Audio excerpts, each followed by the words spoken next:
Welcome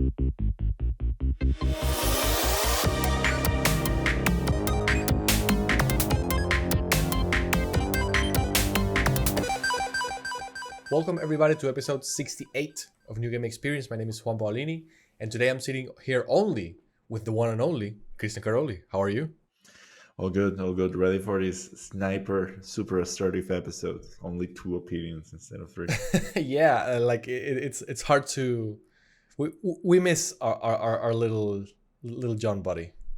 He always brings necessary negativity to the episodes that we so love. But yeah, this time we're going to be talking a little bit about hype because we are 2 days away from the launch of Elden Ring. This has been one of the most expected video games, not only from the whole world, not only from the games media, journalists, the industry, blah, blah, blah, but also from ourselves because we are big FromSoft fans. So I just wanted to talk a little bit about what do you think hype adds to video game coverage? Let's begin there. Deception.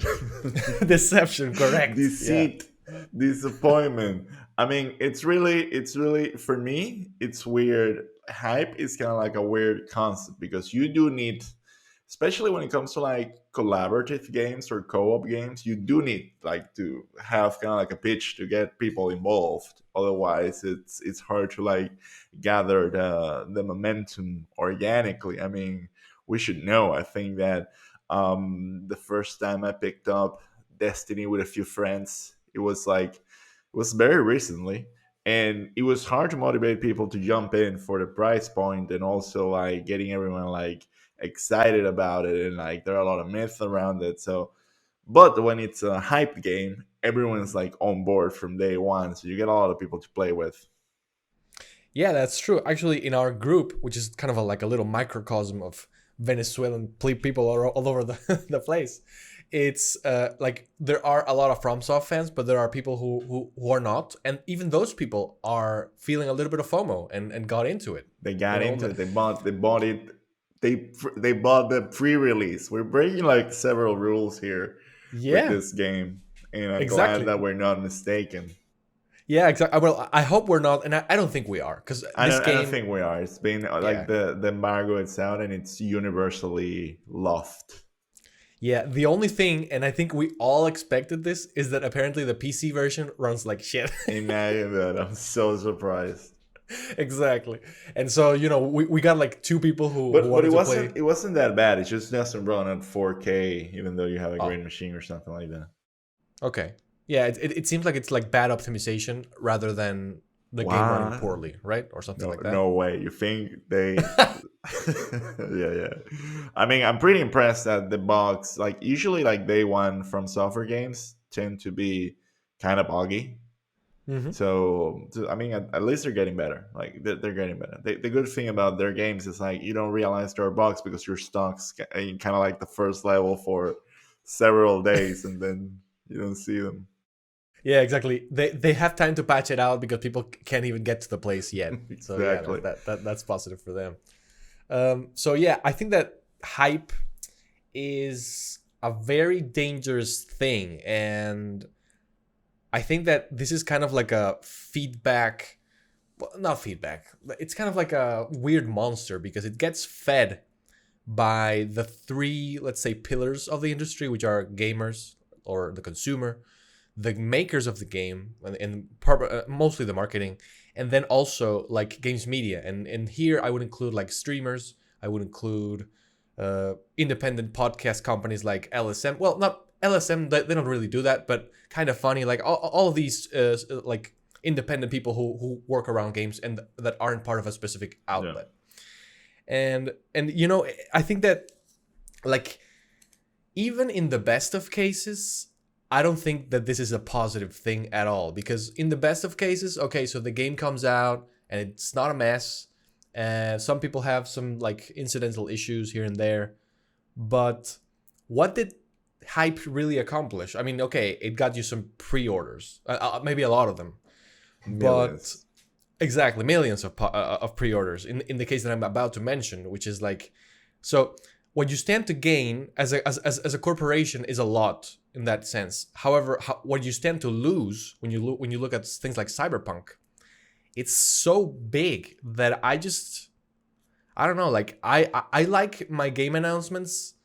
Like I like my game trailers. It's like Yeah. or my movie trailers. Like okay, I know that the movie exists. I see one trailer, and then I just go black out and just go to see it when I see it. Yeah. That's just what I think. So yeah, what do you think about this like monster that gets fed out by these three different It's feeds? weird because like it's like some people really need it, like the marketing team needs to sell a game, and the sooner you can sell it, that this is the weird thing, like there's no advantage in playing these games day one if they're not heavy multiplayer games, especially kind of like a from software game. It's like you might as well just play when the deal, like for example, like the DLCs, that they're kind of like hard for me to get into unless like they're like already there as part of the experience. Like the if you tell me like when I finished Bloodborne, it was like, oh, I didn't play the DLCs, and it was like because I think they were not part of the PlayStation Classics. What's the PlayStation Classics? I don't remember. Like the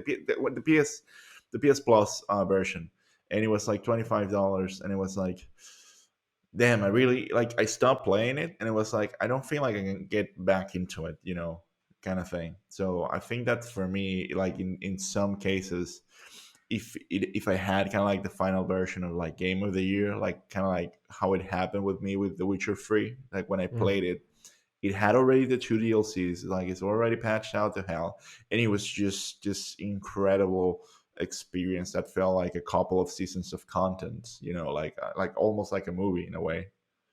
100%, 100%. I am a very big defender of the like playing on day one has so many pitfalls and so little benefits to me. Like okay, so you're part of the conversation, which to me is very very eh.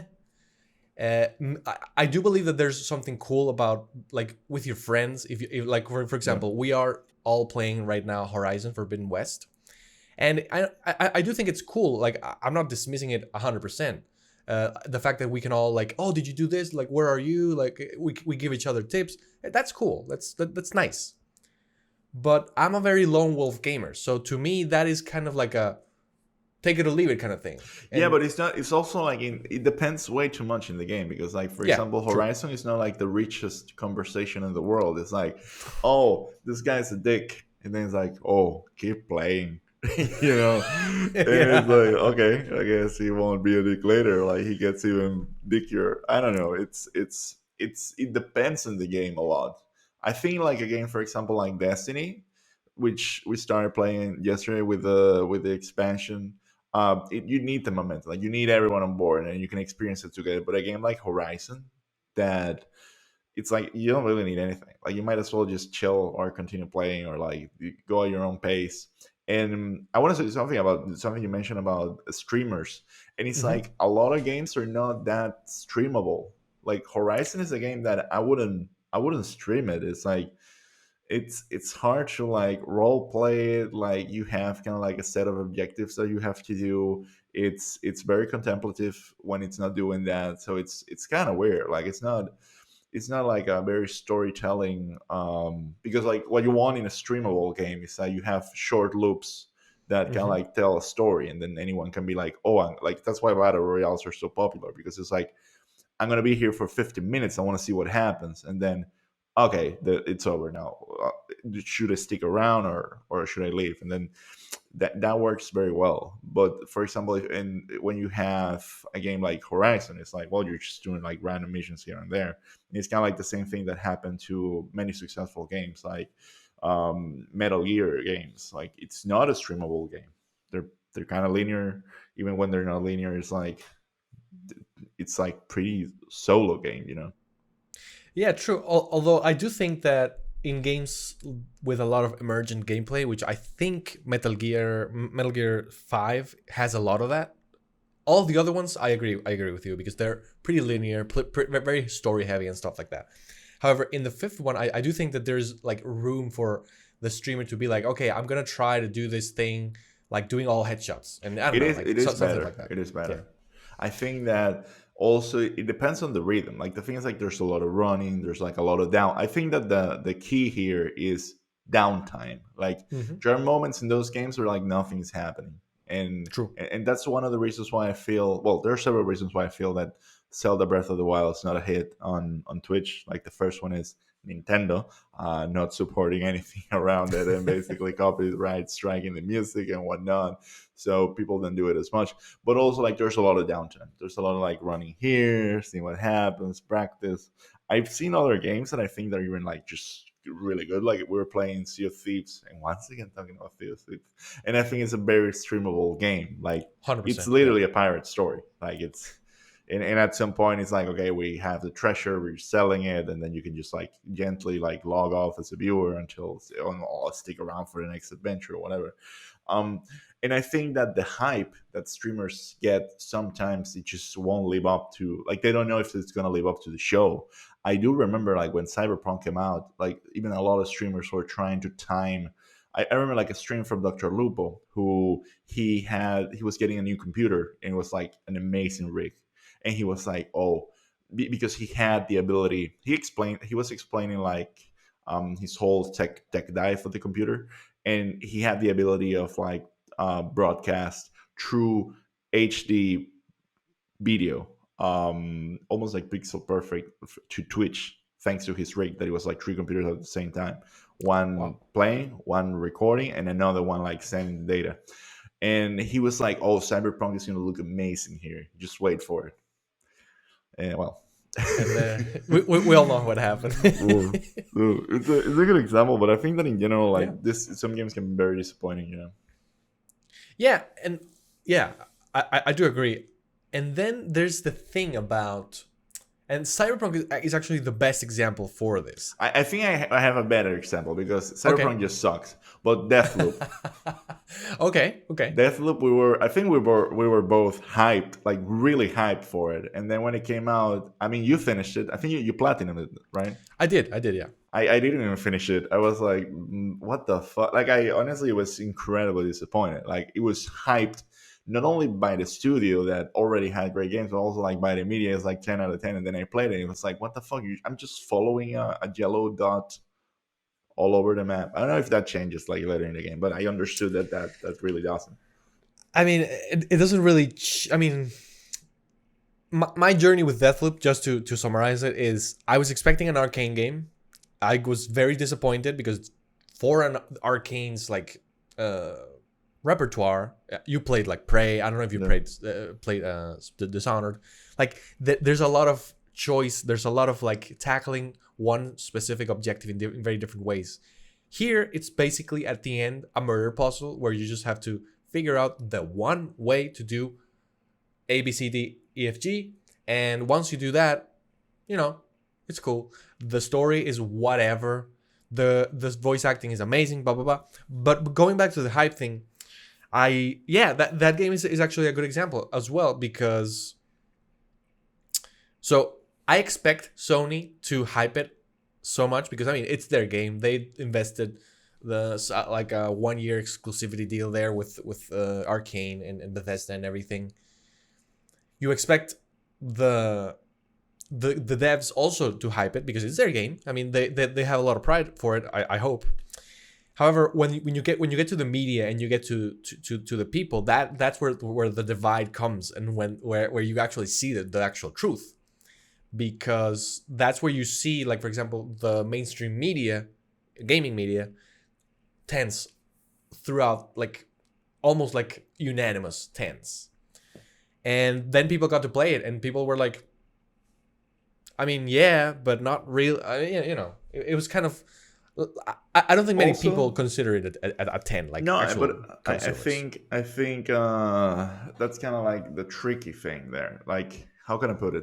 When you think about it, it's like you have the media saying like this is a 10, but I think that to some extent it's almost as if they were paying back the points that they didn't give to Arcane for the other games. That is true. That is true. Like, man, like in a lot of and like, for example, I understand that the Praise DLC Moon Crash was Hmm. like completely revolutionary and like a roguelike masterpiece and whatnot.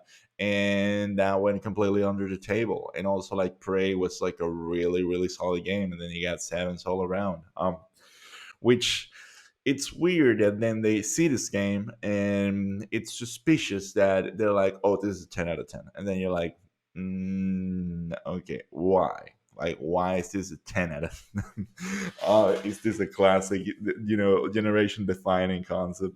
No. Yeah, and also there is something to be said about hype. I think that hype is 50% the fault of the makers, and when I say the makers, I also include like marketers and like sellers of the game. Yeah. That's more what I mean. And then the actual consumers, because sometimes I see people frustrated around why is this not what I thought it would be, Yeah. and that is not that's not the developer's Yeah, fault. yeah. Like that's 100% I mean, like sometimes it is when they talk about it for fucking days and then you pick it up. But I have, sometimes I have, like, taking a step back from like following a game because I wanted to see like what is it all about when I pick it up. A game that I did that with was God of War, the last one, and also with Red Dead Redemption. And I think that in both cases it was just like blown away. I was like, wow, this is that good. Like, it is really that good. Like, I but with games from software, I can't help myself. I have to watch like, I don't even believe there's such a thing as spoilers. Like, if this game is as savage as the other ones, it's like I just want to, like, yeah, I'll see anything. Like, I find it even weird that they're doing such a big deal out of like spoilers, because these games, it's like the most of the best part of the experience for me is the emergent, I don't know, like the critique around it, the emergent gameplay, the content, like what you see people can do with it, and discovering that together, because it's definitely not inside the game. It's not that easy to pick it up. Like, sometimes when people talk about Sekiro, I obviously watch all the body videos, and I'm a patron of him, body videos, videos, and like, there's so much depth that you get once you are a part of it, that I want to just experience it from the beginning, and I want to know if something I'm doing is effectively wrong. Besides getting my ass kicked, like, if someone's like, "Oh, you should definitely try Magic because it's really fun," it's like, I don't know, like, I think that it's cool. yeah, it's definitely cool, and I think that what you're mentioning is actually something that like there is no way for hype or marketing hype to capture what you just described, because Yeah. that is 100%, first of all, something that's kind of unique to Souls games. I mean, not exclusive to, but kind of like it's one of the things that draws people to them. And it's something that only happens when the whole community gets their hands on it. Like no amount of reviewers or YouTubers is gonna be the same.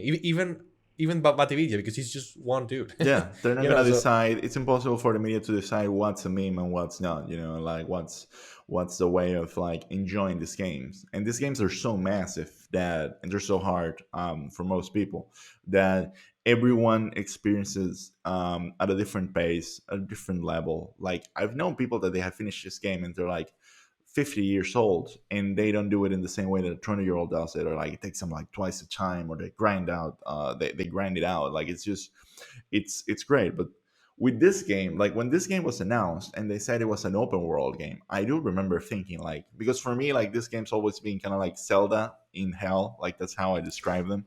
So I was 100%. like, this is gonna be Breath of the Wild in hell, and the potential is insane. And like, and I think that a lot of the ideas, it's not, obviously they did not plagiarize anything from me. Like, it's just, this is like, this is kind of saying like, I wish someone would make the best movie in the world, and then when they make it, it's like, damn it, I had that idea. Like, I was always thinking that, man, these games are great. They're interconnected, but they're not like really open up. They don't have like that much space to explore. The mobility is pretty reduced. It would be great if these games had verticality, if like all these levels were like dungeons, and then you had like smaller dungeons, like kind of like what they're doing, because you see it on other open world games, and they executed it even beyond my expectations for what I'm seeing in the reviews. And that's just great to see. Like, they definitely picked up like everything they know, everything they've learned, and everything they like, they picked up all their experience and bundle it into an amazing game. And yeah, that's gonna be great. Like, it kicks ass. And I'm not going super blind to it because I think that part of the charm of these games is that you everything is against you, so you have to like use everything at your disposal to enjoy it even more. So, but I do have to say that it is weird when games are like hyped out of proportion, and in cases like I don't know, Halo Infinite is a case that I like to think that it's like overhyped. And we both played it. I think it was fun, but at the same time, how long was this thing in development? A long time. I mean, Halo 5 came out in 2015, I think. So it's kind of like 7 years because I'm sure like they were not like sitting on their asses for like 5 years. Correct, yeah. And it's like, well, this took 7 years. No, I didn't wait 7 years. Like, I think there are even videos of us like talking about like Xbox owners as if we're making fun of them. And then, like, I didn't expect to have an Xbox, and especially like upgrading from my Series S to a Series X. You did. And, Yeah. and imagine that. And somehow I'm like, wow, I did not have high expectations of Halo Infinite, and even then, it was kind of disappointing. you know. Yeah, I did. I was a little bit disappointed about that game too. More in the narrative sense because it's not that for me Halo has always been like this bastion or this paragon of narrative. Being at the cutting edge or anything like that. Yeah. But I do believe that Halo has interesting characters. It has some cool things in it. It has cool lore, etc. And they could have done something a little bit more than that. Yeah. Also, this game is being marketed as a soft reboot to everything that came before, especially Halo 5, which was abysmal in the narrative sense specifically. So I think that they could have taken, I don't know if the right word is more chances or whatever, but what they did with the story here did not do anything to grab you, who is like a new player ish from Halo. It did not really excite me as a not maybe super fan, but I've played all of them and I'm kind of invested into the whole thing.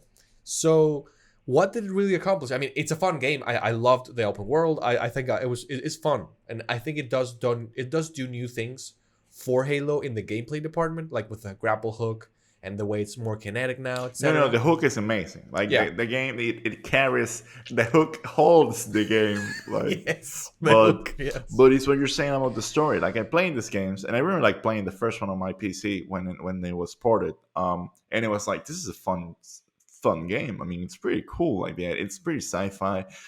There were like a few bangers, especially I remember like Halo Reach. Made me cry a little. Like with the ending, I was like, wow, this is deep stuff. Like this like elevates.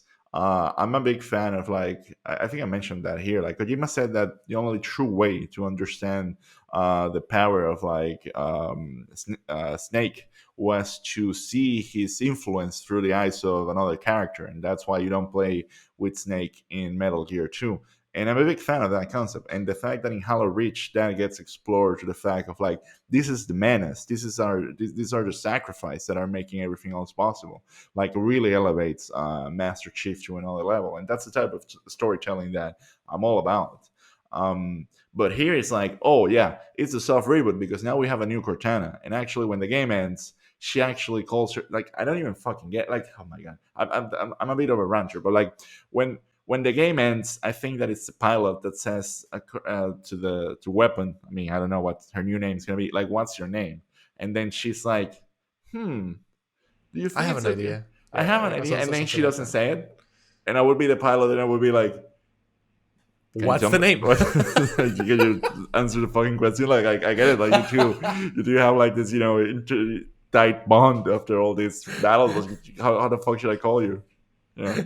I Um, love it how these like Hollywood tropes or like narrative tropes always look good on screen, but if you were to actually experience it, yeah. like in person, would be like, could you fucking answer the question? Also, I'm guessing like she's gonna pick a different name, right? Like, or she's gonna be called Cortana again. Like, I didn't like that's how bad I think the story was. Like, it that ended, and it was like, I don't get it.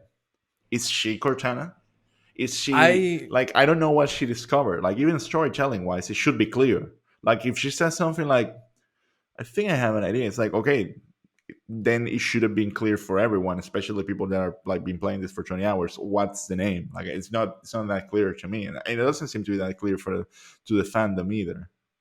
I don't think it's clear to anybody. I think that if she's called Cortana again, it's the most whatever thing of all, because now it's Master Chief is with Cortana again. It's like, what makes this different from the previous like chapter then? Like, I don't know. Like, it's kind Well, of stupid. they rebooted. It's like she Again. rediscovered. Yeah, she rediscovered her humanity, her candor. I don't know.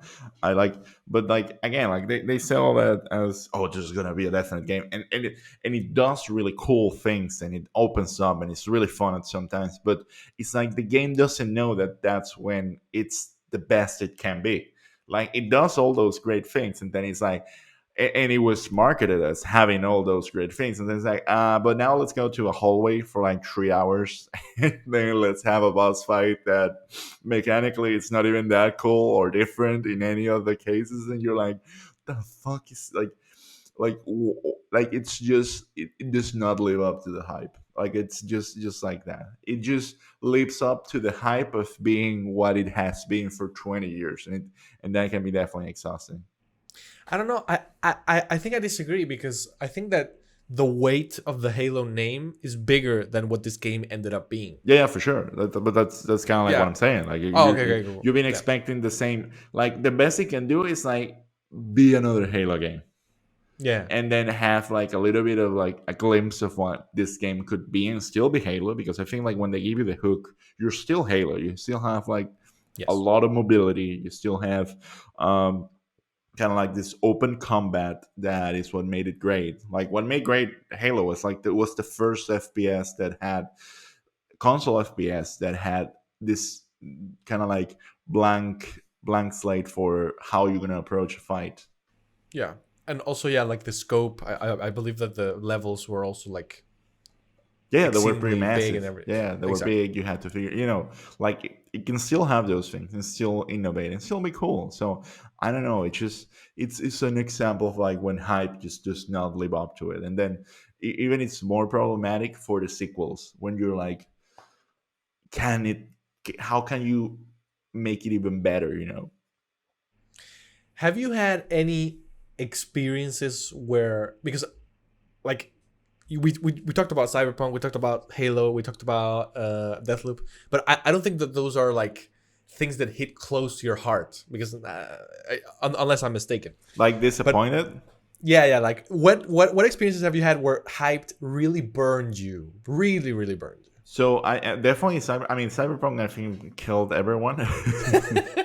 inside. Like everyone's dead inside because of that John is game. definitely burned by that one, Yeah, yeah, yeah, 100%. like no, for me as well. I bought it Oh, twice. I think I've said that before. I bought it twice. I bought it oh, on Stadia because I was like, oh, I want to play it on my PC and see how this technology looks. And I also pre-ordered it on PS4 because it was like, well, these other guys that made The Witcher is gonna be kick ass. It was disappointing. So that one was tough because it's like the game was obviously shit. But there are a few that when I think about them, it's like this is just not as good as I was expecting it. Like and I think that for example, I like it's hard to see that with kind of like really banger games, but I do remember like for example Bioshock. I really like Bioshock 1 and Bioshock 2. Like I was obviously a lot younger and I didn't get the same feeling. Like I don't know if like that one was a big one for me because everyone kept saying this is still great, but for me it was like, yeah, not that much. And I I mean think that. you know Yeah, the thing about that one is I think that although it's a decent game, like the gameplay is improved upon the game, the one, the second one. For example, you can like shoot and plasmid at the same time, which is yeah sounds simple, but it's really cool. However, the things that Bioshock One did for the medium are not replicable. I yeah mean, the only the only one who kind of could do that again was Ken Levine himself, and yeah. I mean, you could kind of argue whether he did or he didn't with Bioshock Infinite. Um, I would give you maybe a different answer in 2013 and now, but You didn't like like it yeah, back then or you like it no, now? no. I think so. My thing with that one is that I loved it when it came out 100%. I thought it was like Christopher Nolan meets Bioshock. I mean, it was like, Uh, okay, awesome. However, I did play it a second time in 2020 during the pandemic. I platinum all of them, and I don't know. Spoilers for Bioshock Infinite. It's a 10-year-old game almost, so beware. I don't know if the ending makes sense, and that doesn't really detract from my love of it, but it does kind of like add a post-it on it. If that makes sense, you it know? goes off the rails at the ending. Like Yeah, a it little adds a bit. lot of things, and then it just goes all over the place. And I think they Yeah, did a DLC where they try to like patch it up a little bit. Well, not patch it up, like rounded it off a little bit better, where you actually get to see what would happen if this guy goes to Rapture instead. So that is a very good DLC. Some people say that's the best DLC of all time. I would still go towards Blood and Wine, but that is a very very good DLC. I maybe you already have it because it was on PS Plus with a collection, and that's hmm included in there. So I yeah, would recommend playing that if you haven't. But yeah, like my problem with Infinite is the whole grandfather paradox thing, where it's the whole, I mean, I know it's stupid, but it's the whole thing of how can Elizabeth kill me in the past, and then like if she kills me in the past, then she didn't exist. So how did she kill me? All those little yeah, it's a things. paradox. It's a time Yeah, paradox. That's a funny thing. yeah. So but that but kind of ruins it. but that But game kind of yeah, like recovered it a little bit for me because it was like, this is kind of cool. But then the third one was like, oh, this is very different, and it looked great, and it was like the style was very different as well. I really liked it. Um, but it's weird because like some of these games, they disappoint you in a way that you might be like, oh, I'm really gonna stand this game, and then for me, the hardest one is like when it's indifference to the point like there are some games like probably disappointed me a lot, and I just like never looked back, and that was kind of it. Like you don't need to be like really outraged. You just have to like not live up to the hype, and that's usually it. I think that also the best example I have for that is kind of like Death Stranding. Like I was like super hyped with it, and then in the end I was like I haven't even I tried to play it like 3 times, and 3 times I've sunk like 9 hours into it, and then I just drop it. Like I even reach a point where I'm like, okay, I kind of get it. Let's fucking go. And then I'm just like, I pick anything else. I pick anything. I'd rather walk in Horizon and not do shit than walk in Death Stranding. oh my god, yeah. I mean, yeah, that is a game that is hard to recommend. I think I've said this before to you as well. Like you either love it or you just don't give a shit about it. Yeah, Not but even hate that's it. the Yeah, thing. Like that's yeah. why I was so hyped. I pre-ordered it. I was like, let's fucking go. New IP, Kojima. And like if they announce that they're doing Death Stranding 2, I would just like jump off a bridge. Like you know. But I don't think I'm probably gonna like try to play it like eventually again, but like it's not it's like, and I have this thing of like I don't give a shit about my backlog. Like I just play whatever I want to play. If I just go for it, and I don't know when that's gonna happen with this game, if it's ever gonna happen. Like I would just rather chill anywhere else. Yeah. I do think that it may be like one of those games that maybe comes up for you a year from now or a couple of years or maybe never. But it is just a game that has a specific vibe that if you're not into that vibe, it's just not going to work. Yeah, But I agree. imagine that, like I literally had the pandemic locked down in my house. Like people, Yep. like it's this game is about connections, the end of the world. Like feeling, and I was there like, I should be just like, I don't know, watching a fucking movie. I never vibed.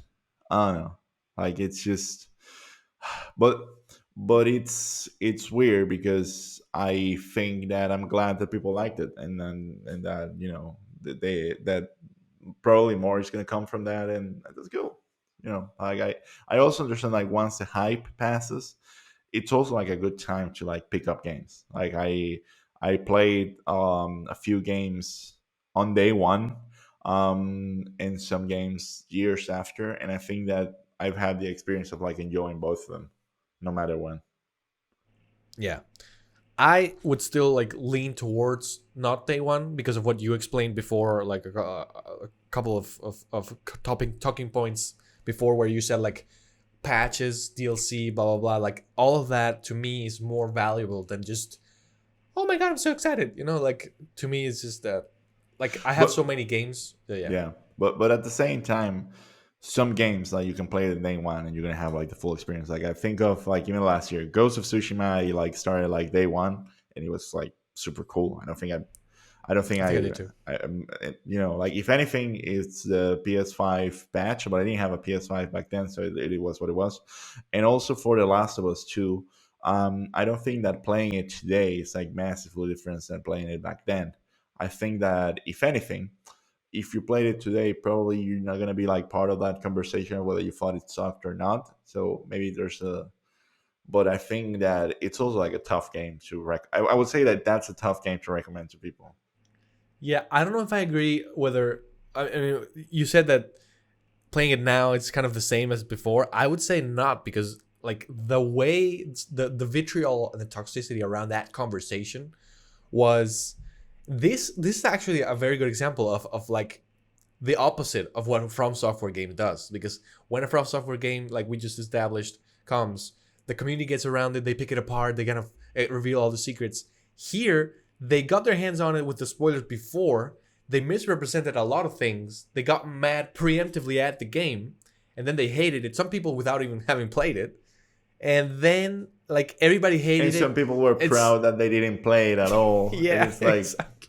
or like if this game really does this, what a piece of shit. And it's like, well, Yeah, and it's happening right now absolutely. with Horizon, although obviously it's overwhelmed, the reception is overwhelmingly positive. You still see some fanboys being like, look at this shitty game and all the bugs that you can't even play it. And I'm like, this is not true.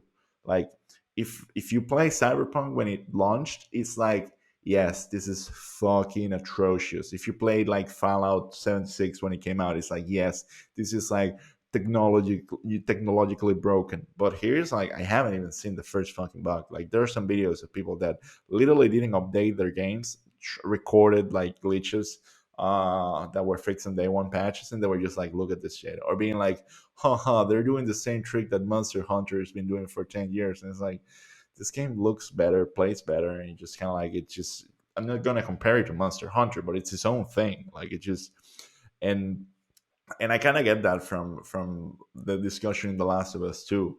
But at the same time, like I don't know if today, like I don't think it's aged as well as we thought we would. Like we thought it would. Like I think like there are some parts there that are just like incredible, but the fact that the gameplay didn't change almost like at all really affects that game.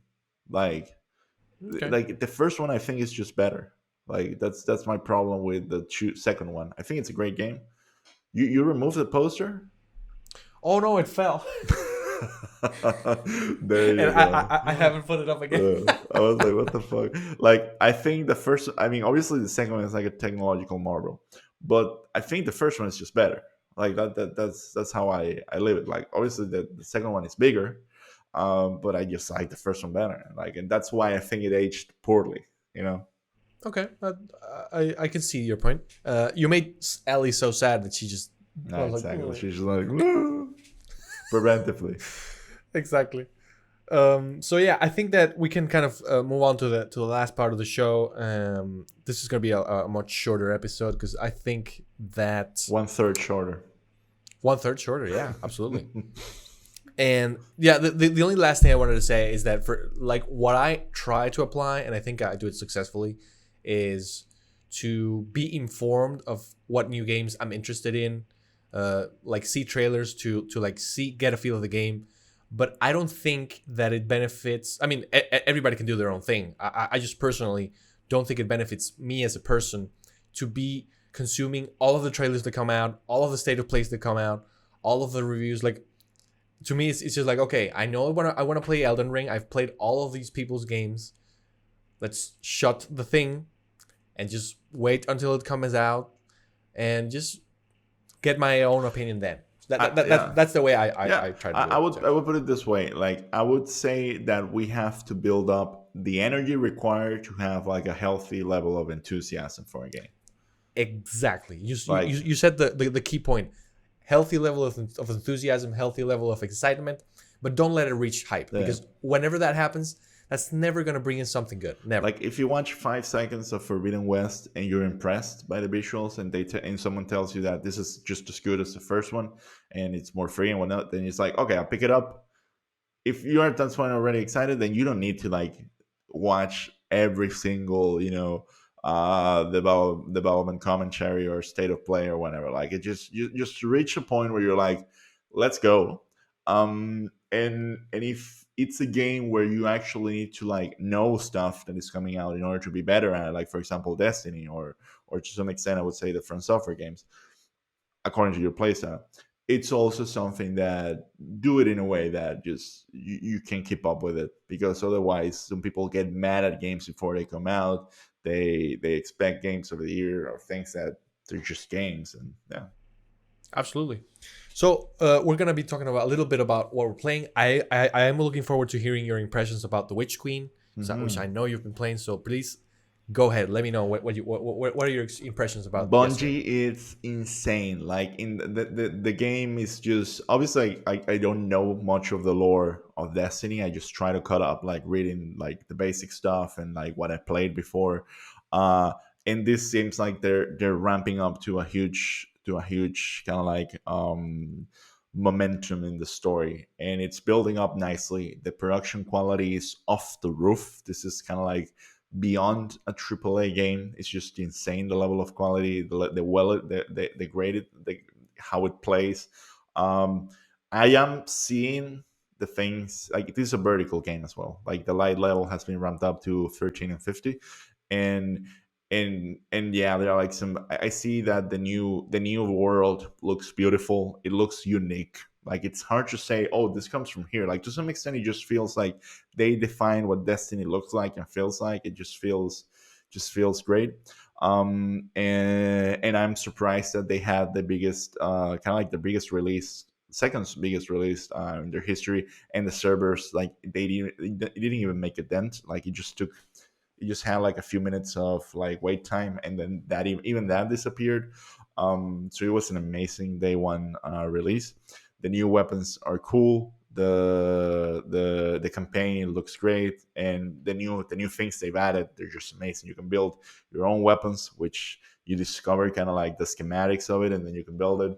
The new scenarios, they just look slick and it plays amazing. Like it just they did it again. I want to see like what they come up with. Basically, I bought the deluxe edition, so I have like a year full of Destiny. So let's see what Okay. what comes up. That's the one that came with extra dungeon and all these Yeah, things yeah, that. Oh, yeah. okay, that's cool. And some of those things they haven't even been released. Like there's no Hmm. dungeon, Raid. there's no raid yet, but it's gonna look sick. Like it's just really really cool. That's awesome. I love to hear it because you know the relationship I have with Destiny is I love it. I'm a little bit tired of playing it, but I think it's awesome. I'm a big fan of what they've done. Yeah. I think the lore is For amazing. the record, I'm not a grindy player. Like yesterday, we Sure. already had like a level, a mission that was like, oh, you're like 20 levels below the recommended light level, and I was like, ugh, fuck this game. I'm not a grindy guy, so even for me, I think that this is a very expensive game for how I play it, which is not looking for a god roll. Like I could honestly use the same fucking weapon and just like level it up until it shoots harder. But it's so good in some very specific points that I don't have a problem like playing some missions over and over again. Yeah. Whenever I like dabbled into the god roll kind of thing, that's when I think I got tired of it. And I mean that's kind of my own fault, but yeah, like playing it like that to me and to yourself, I wouldn't recommend it because it's No. too intense. Too intense. Well, the other thing we're playing, and I'm gonna go right ahead and speak a little bit about it, is Horizon 2 Forbidden West. Like we mentioned, this game, to me, improves upon the few qualms I had with the first one. I mean, the hand-to-hand combat with humans has been super improved. That was like, to me, one of the worst things of the first one. The first one had side quests that were so boring and like meaningless that as a completionist, I'm always tempted to do them because I want to have that map nice and clean with no green things or whatever. And here, all of the side quests I've done are either exciting because I'm exploring something different, they're either exciting because what I'm doing matters, or I figure out that it matters later. And that's just to me what an open world should feel like. I don't know if it gets to Witcher heights because that's like a very very big like high bar to reach, but it's in those let's say realms. Let's say in that Yeah. threshold. I And yeah, I picked up. Funny enough, I bought the Series X and I found out that there's a 60 FPS patch for The Witcher 3, and I installed it.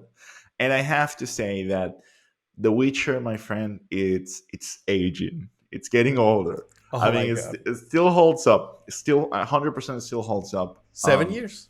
7 years, and the side quests are still the best part of the game. I would say, like all of them, even the casual ones, like everything. Um, but I do have to say that I don't think that Horizon lives up to that level because also like all the decisions you could make during the side quest. But I think that you nailed it in the sense like you can walk around and do stuff and it feels fresh, like it feels fun. 100%, 100%. And I mean, the game looks absolutely beautiful. We are reaching that point where whenever I'm in a conversation with an NPC, I'm kind of forgetting it's a game, and I love that feeling because it's not the uncanny valley of the oh this looks kind of weird. Oh no, it's the total opposite of the Mass Effect.